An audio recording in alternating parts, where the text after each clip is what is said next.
What's up, New City? Hope you guys are doing well. About 2 weeks ago, Matt had this great idea to bring in a guest speaker today. And so it's my honor to get to introduce you to him. Before I do, I want to kind of tell you how we met. So about 2 years ago, we had a mutual friend named Josh Jackaway. Josh read through Luke chapter 6, saw where Jesus had stayed up all night praying to the Father, and he kind of came in, threw down the gauntlet, and said, hey, I'm going to do this. Who's going to join me? And through some hesitation, finally I kind of raised my hand and said, hey, I'll join you in that. And as we did that, like I started getting text messages from this guy that I didn't know, from this phone number that I didn't know. And what Josh had done, he had invited this guy to go with us as well, who was at a different campus, at a different place, and he's texting us all night about encouragement and what the Lord is doing in his soul.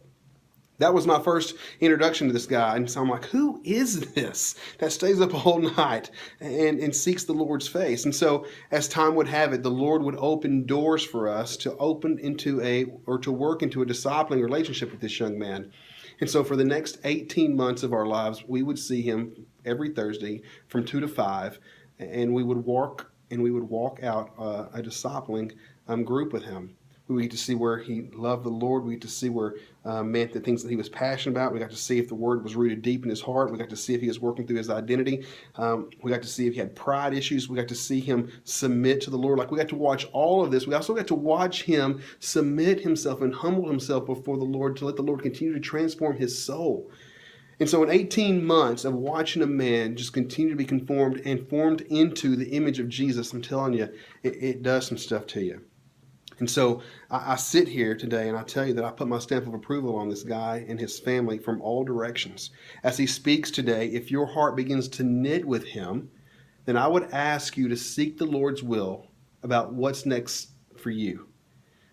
Morgan moved just about a mile down the road. He's planting a church in Prairie Village.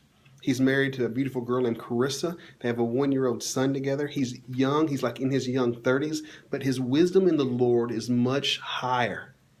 And so I have no doubt in my mind that the boy is going to be a successful planter. He's a dear friend of mine. He loves to surf. He loves to play baseball. So then now he's a Kansas City church planter.